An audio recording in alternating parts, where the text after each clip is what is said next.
Hello and welcome to another Minecraft showcase. As you can see here, I've made something with command blocks, and it should be kind of obvious by the command blocks themselves that this is for 1.9. And actually this could have been made in a previous version of Minecraft, except that it uses the sneak time stat to detect when you press shift, and that doesn't exist before 1.9. So yeah, so this is for 1.9 only, but I think it's very useful. And so let me get to what it is. It is locked chests. What do I mean by locked chests? Minecraft has had for a while an inbuilt method to lock chests. Oop. That's odd.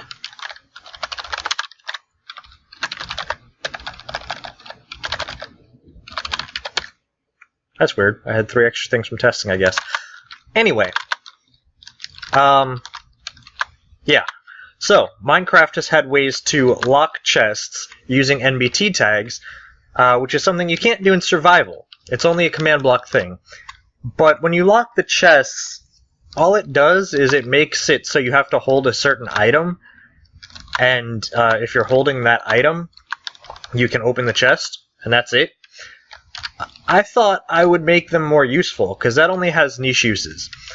So, what does this do? Well, let me place down a chest, and it's fine, I can do whatever. It's just a regular chest, nothing different. However, let's say I put my diamonds in here, so now I want to lock it. So I'll grab a tripwire hook, because it kind of looks like a key, stand on top of my chest, and press shift. And immediately, it locks it. And you know it's locked. You see it, the particle effects to see that it's locked, but you'll also see this key on top of all locked chests. And so now what you can do is, if you go up and try to lock it again, it'll just tell you this chest is already locked by player 1, and I am player 1. So that's how you can find out your player ID. So the way this system works is, every player that comes onto the server gets a unique ID assigned to them, and then that ID is saved and associated with the chest, so that so that only that player can open the chest. And so because it uses those IDs, it's you need to know who locked the chest or whatever. So if you try to lock a chest that's already been locked, which you can see the key on, it'll tell you who locked the chest and which player ID you are. So let's say I was let's say I was player 3 instead of player 1. Now, if I try to lock this, it'll say, chest is already locked by player 1, I am player 3. So this way I can go ask around the server who's player 1, and, hopefully people will check and see what player number they are, and I'll be like, oh, this was your chest, or, this was his chest, whatever. And it is specific to holding that tripwire hook, otherwise it doesn't do anything, so you have to hold a key and try to lock it. But now this was locked by player 1, and I am player 3 now, because of my cheaty scoreboard command. So what does that mean? If I try to click it, if I try to open it, it'll say chest is locked, right? So that's, whatever, fine. So then you might say, well, what if I just break it? Well, you can't. You break it, it comes right back. And you might notice the diamonds are showing up, however, they're cleared faster than you can pick them up. So even if you were to hold, sprint into it and click, and instant break, you still can't pick up the diamonds. You can't pick up any of the contents, they're just gone and replaced immediately. So if it's not your chest, if you didn't lock it, you can't get into the contents, and you can't break it, and you can't do anything to it. Right? You might be able to see what the contents are for a split second by doing this, but you will never be able to actually get those items. So it's completely locked. Now, how do I unlock it? Well, you don't need to unlock it. If it's your chest, you'll always be able to open it. So let's say I am player 1 again. So players set me ID 1. So now I'm player 1 again. If I'm too far away, it's locked anyway. So if I'm not around my chest, it's just locked. But if I come close enough, now I can open it. And the way this works, and so I can grab my diamonds that I put in there before, and it's all good. So the way this works is, it actually unlocks based on the proximity of the correct player. So if I'm in proximity and I can open it, anyone can open it. It is unlocked. But as soon as I move away, it locks itself and nobody can lock it. And if somebody else comes near, it doesn't unlock it. Only I unlock it by being around it. And then if I want to destroy it, you saw that I couldn't destroy it if I wasn't the right player. But if I'm close to it and I am the player that locked this, I can destroy it, get my items back, and it's gone. And then I can always, later on, lock the next chest. And too far away, so it says unlocked. But then if I come over here, yeah. So, I might offer a world download in the description. It depends if I can get MCEdit working or not to copy this out. I've had a little trouble with MCEdit, actually importing schematics properly. It just hasn't been importing them at all. I don't know why. So if I can get this copied out, I'll put a world download in the description. If not, I might rebuild this in another world, which is going to be a pain because look at all those commands. I mean, I've seen bigger, but it's still kind of annoying. So I'm not going to go, step by step into how this works. But the reason it's on this clock, by the way, instead of just using a repeat block for everything, is because in the newest snapshots, item frames don't work anymore. So the way we used to get armor stands and other things in the center of a block, no matter where you spawn it, so if I wanted to spawn it in this block and I was standing over here, I would still want it to spawn in the center. The way you used to do that is by spawning item frames, which automatically centered themselves, and then teleporting the stuff to the item frames. That doesn't work anymore. It's marked as a bug, and it is confirmed to be a bug on the bug tracker, so hopefully they will fix it at some point. I think Surge is in charge of it, so hopefully Surge will get that fixed. But for now, item frames no longer center themselves. They center themselves visually, but in terms of their actual data tags, they are wherever you spawn them, even on the corner of a block, so it doesn't work properly. So instead, what I have to do is spawn shulkers.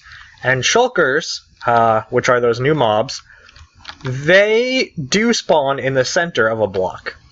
However, they take 1 tick to actually update their data tags to the center. So if I spawn them right here, let's go if I spawn them right here in the corner, they will spawn visually in the center, but for 1 tick their data tags will say they're in the corner, and then the next tick it'll update and say they're in the center. So in order to get the armor stand in the center, I had to spawn a shulker, wait 1 tick, and then teleport the armor stand to the shulker and then kill the shulker. And so that waiting 1 tick is what this is about. So unfortunately, if I just let this half run every tick, and this half, run every other tick after a shulker is spawned, the fact that it's not synchronized caused a lot of problems. So instead what I did was I just slowed down the clock and put it on a comparator clock, which is 10 ticks per second, or I guess technically it's 5 ticks per second because it turns off at 10 ticks per second as well. So it's 5 ticks per second. It's slow. However, this part is on a regular repeater, and this is what actually, replaces the chest if someone who didn't lock it tries to break it. And gets rid of those items and stuff. So this actually runs at 20 ticks per second to make sure that you don't have time to pick up the items. Because when I ran this all on the same 5 ticks per second clock, if you were standing close enough to the chest when you broke it, you could pick up the items, but the chest would still be cloned back in, so you could actually duplicate items, so I had to move those off. But yeah, so this works. So, quick overview of how this works. It has a fake player that keeps track of the last player ID, and then every time a player comes on the server that doesn't have a player ID, it sets their player ID to the tracked one, and then increments the tracked one. So everybody gets a unique ID. And then if you are standing on a chest, and this doesn't work for trap chest, by the way, it only works for regular chests. If you're standing on a chest while holding a tripwire, you get a score set. And that will summon an armor stand, or technically that summons the shulker, and then the shulker summons the armor stand, so that way the armor stand is precisely positioned in the center of the block. So yeah, and then the shulker gets killed. And also, if you go and you try to lock something, but there's already a locking armor stand there, it will not let you lock it. It'll just detect that by just, before it does anything, after it says, okay, you're trying to lock it, it checks all of the locking armor stands to see if you're there, and then removes your score. And then it sets the data tags. So what it does is, after it's over here, after it summons in that armor stand, it sets the armor stand's ID to your ID. So it knows your ID because it's all happening like within a tick. So it's the nearest player's ID. After being summoned in, it sets it to that ID, and that's how it knows who locked the chest. And then on this clock, every time you are within, so every time a player within, I think a radius of 1 of the armor stand has the same ID, it sets a score to tell it it's unlocked. Otherwise, it sets a score saying that it is locked. And everyone that is locked on this clock will set the entity data, or rather the tile entity data, for the chest to locked, which is that feature that I said is already in Minecraft, but doesn't have any use right now, really. But it uses that to lock it. And then it also, if its lock score is not locked, it will reset the entity so that the lock is cleared, so that it's unlocked. So that's if you're close enough to it. And then here at the 20 ticks per second, if it's locked, it will clone the...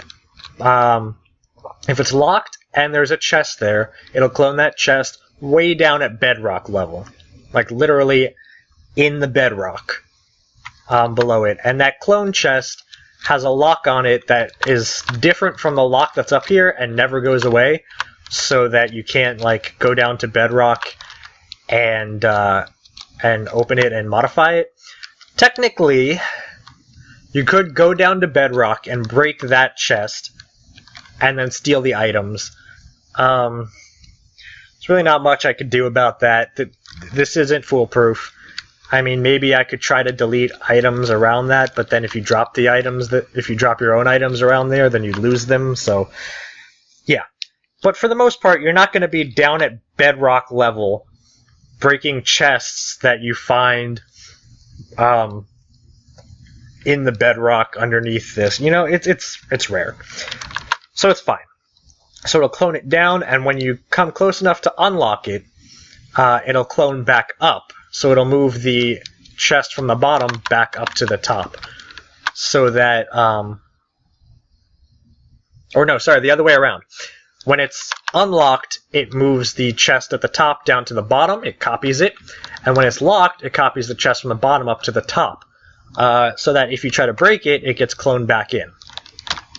And then it also has a little bit on that same 20 ticks per second clock to check if it's locked and there's an air block there. So if it's locked and someone's tried to break it, it just immediately destroys any items in its vicinity.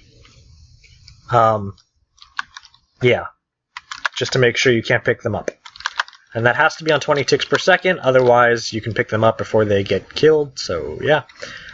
And the one last thing that I wanted to mention, I said I wasn't going to go into detail, but I guess I did go into some detail, but I didn't go through every step. But yeah, so the last thing I want to mention is, how do I know whether, two entities, or an entity and a player or whatever, or two players, have the same score for a particular objective. That's not easy. Unfortunately, there's no way to do that, like, directly. There is no way to compare two different entities' scores to each other, or two scores in the same entity. There's no way to do it. So, I had to do it a way that's sort of inspired by how you test comparisons in assembly. If anyone has ever programmed in assembly, you have my sorrow. But yeah, so what you do is there is a separate scoreboard objective for the armor stands, designed specifically to use as a test bed, to test whether the scores are equal to the nearest player. And so what it does is, every step, or at least every fifth of a second here, it copies its ID into its test bed variable, or test bed score. Then it subtracts the nearest player's score, or the nearest so it copies its ID into the test bed score. It copies the nearest player's ID, or it subtracts the nearest player's ID from the test bed score, and then from then on it compares it to 0. So you can subtract score values using the scoreboard player's operation command, but you can't test if they're equal. So what you do is you subtract them. If they're equal, the result will be 0. If they're not equal, it will be either positive or negative, but it won't be 0. So everything after this tests whether it's 0, or whether it's less than 0, or whether it's greater than 0. So there are 3 tests for almost everything here. And that's how it works. So yeah, like I said, if I can manage to get MCEdit working to copy this into its own world, I will be posting a world download below. If not, then let me know if you guys want this for your worlds or anything. I think this would be great on servers. It might be great in some, adventure maps or PvP maps if they're all multiplayer. So yeah, this would be great in just a vanilla server, just to have it as like vanilla plus. I feel like it's a feature that should be implemented in some way in Minecraft already, especially since they already have the lock tag. They just haven't done anything with it. So yeah, so this is a thing. So until next time, keep locking up all your valuables and keep redstoning. Hey, so I know I ended the video, but after I finished recording, I thought about it for like 10 more minutes and realized that I could fix a problem with this. So I mentioned in the video how this keeps itself from getting destroyed when it's locked. So like if I try to destroy it, it comes back. And it does that by cloning down to level 0 and then cloning back up when someone tries to break it who shouldn't be able to. And the problem that I mentioned was, if you go all the way down to bedrock, then people can destroy that chest and there's nothing to do about it. And I realized that I'm an idiot. Because in survival, you can't break bedrock. That's a very simple fact. So I fixed that problem now by just spawning bedrock on top of that extra safety chest down at the bottom, so that anyone in survival mode or adventure mode, basically anyone not in creative mode, can't break the barriers around it and won't be able to even see it, let alone break into that chest. So that just adds the security, and now it's completely secure. The only way anyone can get into the items in a chest with this, assuming they also don't have the ability to break your command blocks or, mess with your commands, would be if you were within 1 block of your chest. So, and then anyone can access it, and then you go out, and then no one can. So, yeah. Problem solved.